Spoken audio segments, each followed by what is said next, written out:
Curry ఎలా చేసుకున్నామో ఈరోజు చూద్దామండి పల్లెటూరు స్టైల్లో.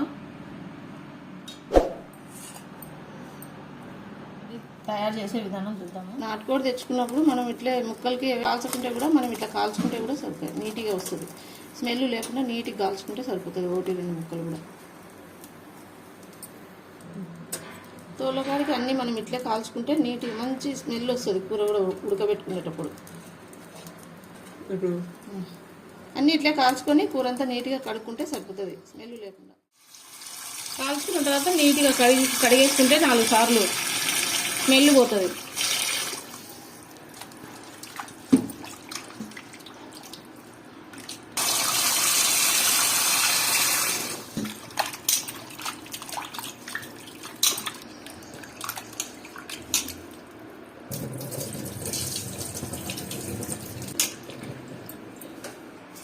కూరంతా ఇట్లా కడిగి నీళ్ళలో 2 నిమిషాలు నానేలోపు మనం మసాలాలు రెడీ చేసుకున్నాము.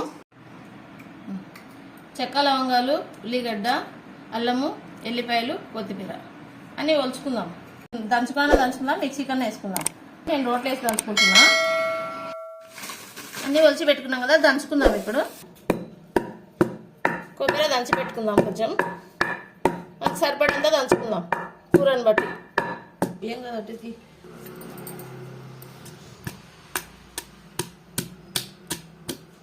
అల్లాన్ని బాగా మెత్తగా దంచినాక ఎల్లిపాయలు వేసేసుకుందాం. ఎల్లిపాయలు కూడా దంచేసుకుందాం.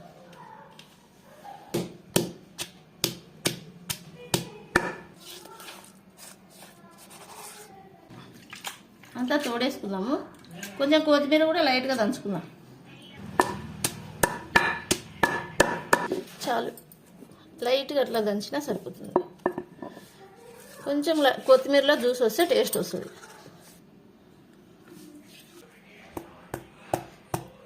ఉల్లిగడ్డను కూడా లైట్గా దంచుకుందాం.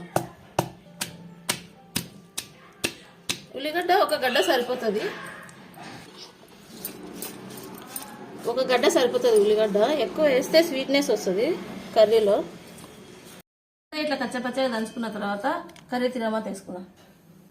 ఆయిల్ పోసుకుందాము.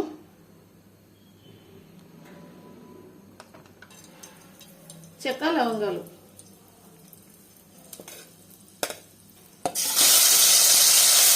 ఉల్లిగడ్డ దంచుకున్నాం కదా, లైట్గా వేసేసుకుందాం. కొంచెం ఎర్రగా వచ్చేంత వరకు వేసుకుందాం.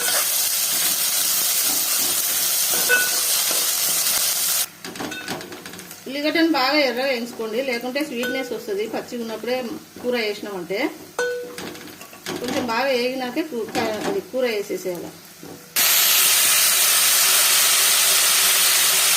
ఎర్రగా అయిన తర్వాత కూర వేసుకోండి.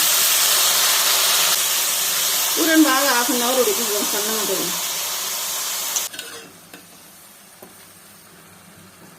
సగం స్పూను పసుపు వేసుకున్నాం. ఇప్పుడు వాటర్ వస్తాయి, మూత పెట్టేసుకున్నాం. పసుపు బాగా కలబెట్టి మూత పెట్టేసుకోండి. కొంచెం వాటర్ వచ్చేంత వరకు పెద్ద మంటే పెట్టుకోండి.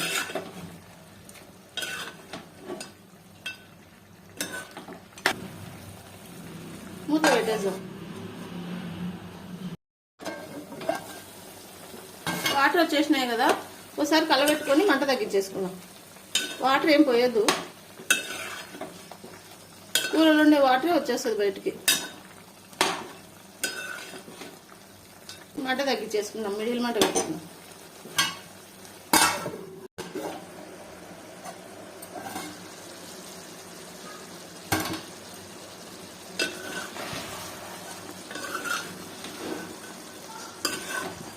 కొంచెం ఉప్పు వేసుకుందాం. ఇప్పుడు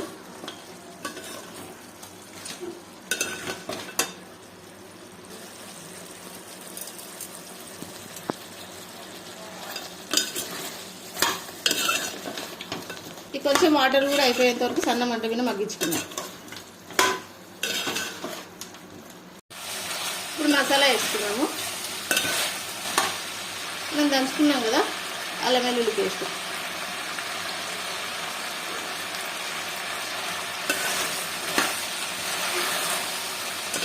కూరకు సరిపడేంత అల్లం వెల్లుల్లి పేస్ట్ వేసుకోవాలి. ఎక్కువ వేసుకుంటే టేస్ట్ తగ్గిపోతుంది. బాగా నూనె వదిలేంత వరకు అల్లం వెల్లుల్లి పేస్ట్ని బాగా మగ్గనిద్దాం. సన్న మంట పెట్టేద్దాం. ఒక 5 నిమిషాలు ఇట్లే మగ్గనిద్దాం అల్లం వెల్లుల్లి పేస్ట్ని.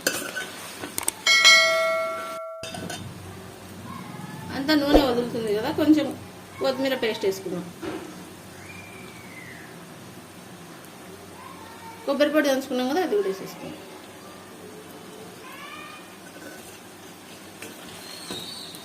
అడుగు పట్టకుండా చిన్న కలబెట్టుకుందాం.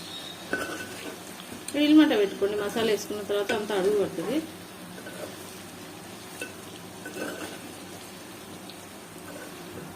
బాగా మగ్గనిద్దాం మసాలాను.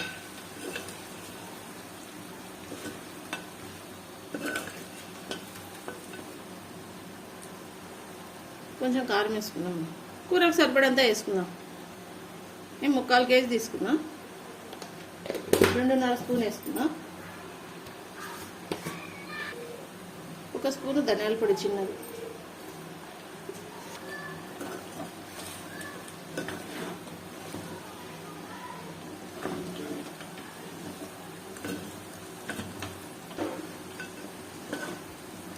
అంత సన్న మంట మీద కలబెట్టుకుందాం మాడిపోకుండా. ఒక 5 నిమిషాలు ఇట్లా మగ్గనిద్దాం.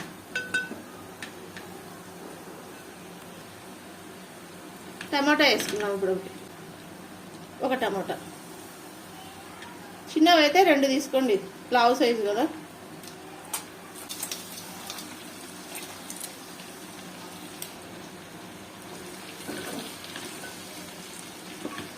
టమాటా చేతితోనే నలిపేసుకుందాం. మీరు కావాలంటే కట్ చేసుకోండి.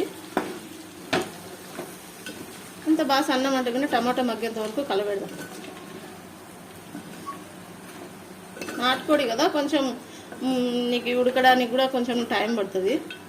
మగ్గేటప్పుడే సగం ఉడికిపోవాలా. టమాటా మగ్గిద్దాం ఒక 5 నిమిషాలు.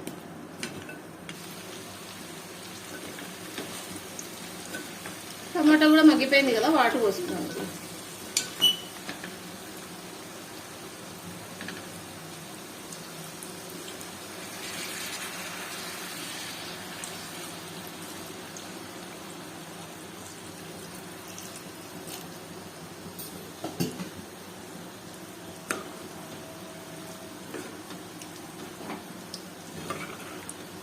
బాగా ఉడకాలి కదా, మనకు సరిపడన్ని వాటర్ పోసుకున్నాం.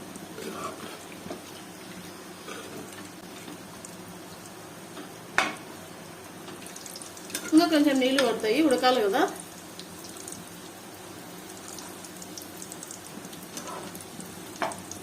ఫస్ట్ ఉడికేంత వరకు పెద్ద మంట పెట్టుకున్నాం.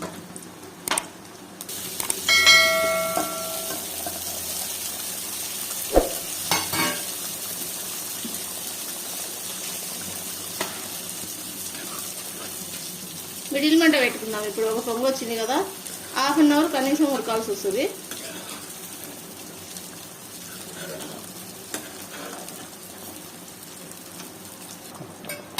మంట తగ్గించుకొని మూత పెట్టేసుకుందాం. కొంచెం ధనియాల పొడి, కొంచెం చెక్క లవంగాల పొడి, ఇంకో 10 నిమిషాలు మగ్గనిద్దాం. సన్న మంట మీద బాగా మగ్గితే టేస్ట్ వస్తుంది బాగా కూర.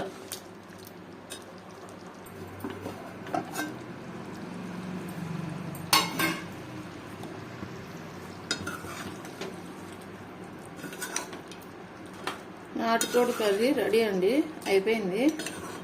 బాగా మెత్తగా ఉడికింది. మనకు ఎంత జ్యూసీ కావాలనో అంతే పెట్టుకుందాము. ఒక 10 నిమిషాలు ఇట్లే మగ్గనిస్తే స్టవ్ ఆపేసేసి మగ్గనిస్తే కర్రీ రెడీ అయిందండి.